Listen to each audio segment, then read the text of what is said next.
नमस्ते दोस्तों, उत्पन्ना एकादशी व्रत विधि एवं कथा, उत्पन्ना एकादशी व्रत महात्म, उत्पन्ना एकादशी व्रत पूजा सामग्री।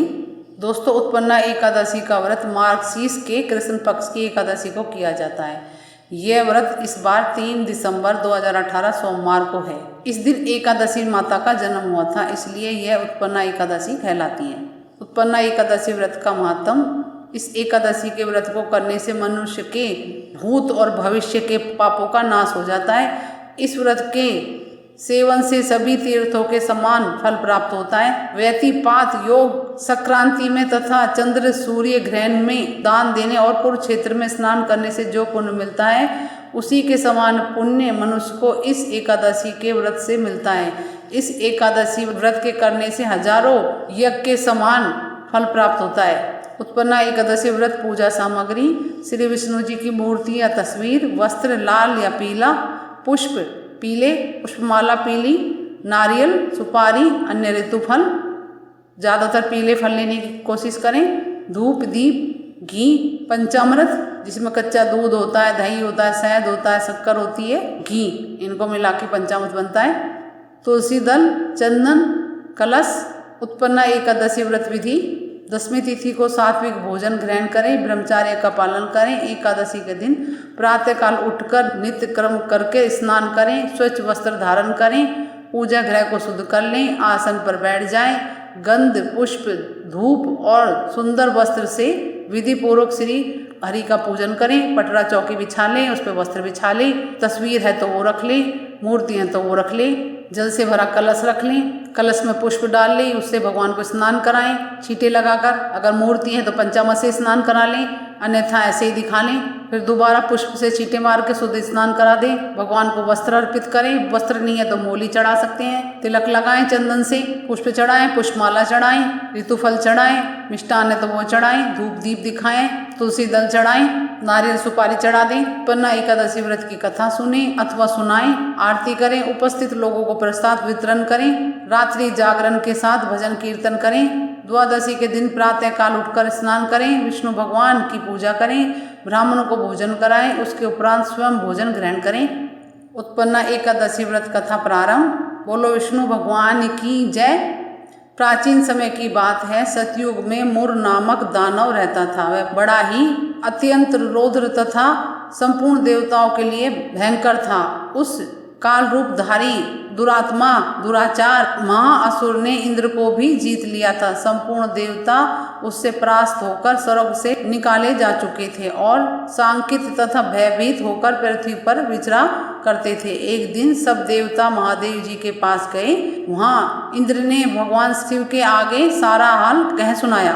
इंद्र बोले, महेश्वर, ये देवता स्वर्गलोक से भ्रष्ट होकर पृथ्वी पर विचर रहे हैं। मनुष्यों में रहकर इनकी शोभा नहीं होती। देव कोई उपाय बतलाइए, देवता किसका सहारा लें?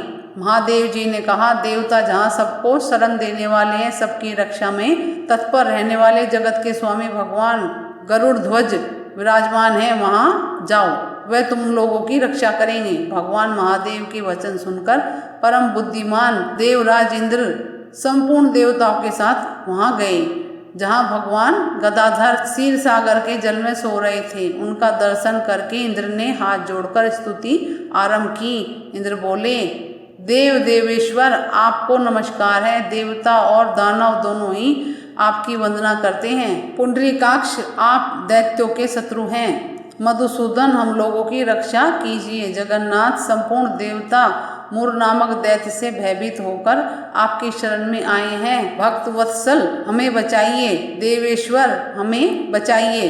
जनार्दन, हमारी रक्षा कीजिए। दानवों का विनाश करने वाले कमल नयन, हमारी रक्षा कीजिए। प्रभु, हम सब लोग आपके समीप आए हैं, आपकी ही शरण में आ पड़े हैं। भगवान, शरण में आए हुए देवताओं की सहायता कीजिए। देव, आप ही पति, आप ही मति, आप ही कर्ता और आप ही कारण हैं। आप ही सब लोगों के माता और आप ही इस जगत के पिता हैं। भगवान देवेश्वर, शरणागत वत्सल देवता भयभीत होकर आपकी शरण में आए हैं। प्रभु, अत्यंत उग्र स्वभाव वाले महाबली मुर नामक दैत्य ने संपूर्ण देवताओं को जीतकर उन्हें स्वर्ग से निकाल दिया है। इंद्र की बात सुनकर भगवान विष्णु बोले, देवराज वह दानव कैसा है, उसका रूप और बल कैसा है तथा उस दुष्ट के रहने का स्थान कहाँ है। इंद्र बोले, देवेश्वर पूर्व काल में ब्रह्मा जी के वंश में ताल जड़ंग नामक एक महान असुर उत्पन्न हुआ था जो अत्यंत भयंकर था। उसका पुत्र मुर दानव के नाम से विख्यात हुआ है। वह भी अत्यंत उत्कट महापराक्रमी और देवताओं के लिए भयंकर है। चंद्रावती नाम से प्रसिद्ध एक नगरी है, उसी में स्थान बनाकर वह निवास करता है। उस दैत्य ने समस्त देवताओं को परास्त करके स्वर्गलोक से बाहर कर दिया है। उसने एक दूसरे ही इंद्र को स्वर्ग के सिंहासन पर बिठाया है। अग्नि, चंद्रमा, सूर्य, वायु तथा वरुण भी उसने दूसरे ही बनाए हैं। जनार्दन, मैं सच्ची बात बता रहा हूँ, उसने सब कोई दूसरे ही कर लिए हैं। देवताओं को तो उसने प्रत्येक स्थान से वंचित कर दिया है। इंद्र का कथन सुनकर भगवान जनार्दन को बड़ा क्रोध हुआ।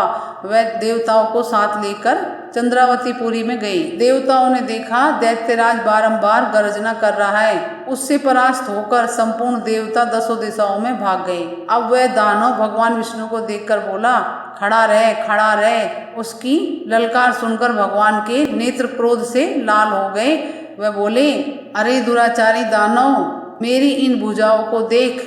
यह कहकर श्री विष्णु ने अपने दिव्य बाणों से सामने आए हुए उस दुष्ट दानव को मारना आरंभ किया। दानव भय से विह्वल हो उठे। तत्पश्चात श्री विष्णु ने दैत्य सेना पर चक्र का प्रहार किया। उसे छिन्न भिन्न होकर सैकड़ों योद्धा मौत के मुंह में चले गए। इसके बाद भगवान मधुसूदन बद्रिका आश्रम में चले गए। वहां सिंगावती नामक की गुफा थी जो 12 योजन लंबी थी।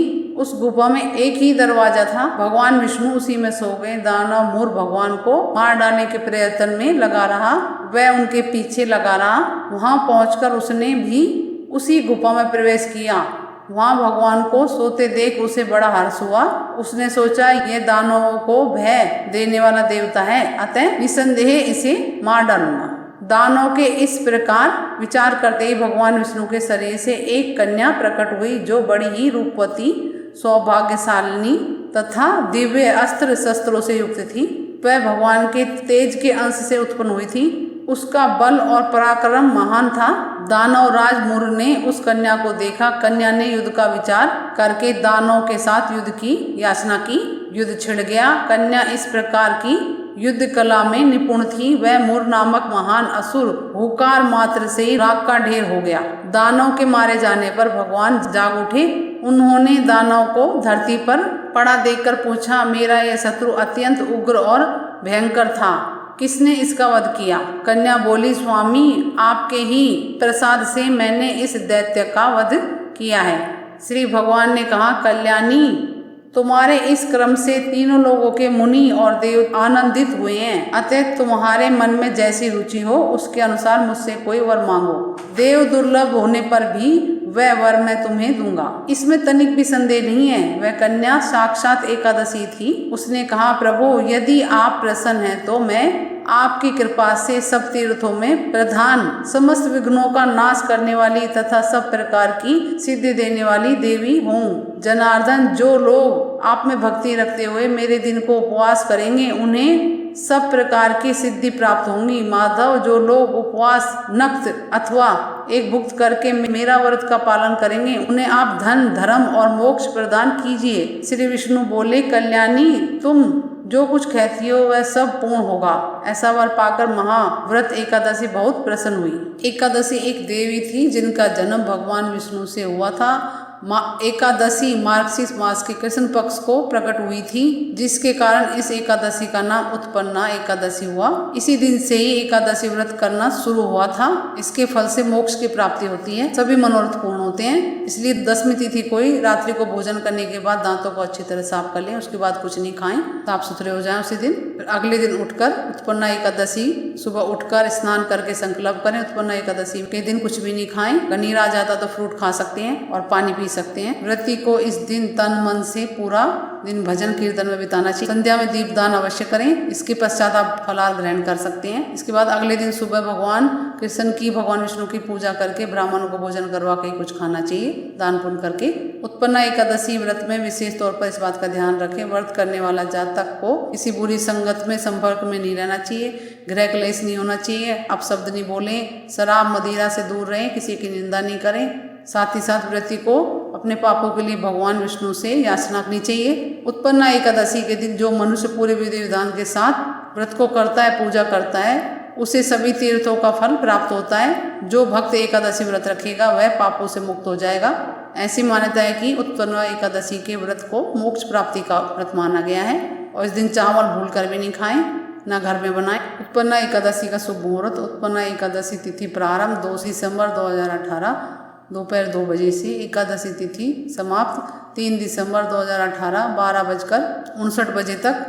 पारण का समय 4 दिसंबर 2018 सुबह को 7:02 से 9:06 बजे तक। इस दिन भगवान को तुलसी दल जरूर चढ़ाएं, तुलसी की परिक्रमा करें, दीपदान करें। और कुछ पूछना है दोस्तों कमेंट्स करके पूछे। मेरे चैनल को लाइक करें, सब्सक्राइब करें, शेयर करें। नमस्ते दोस्तों।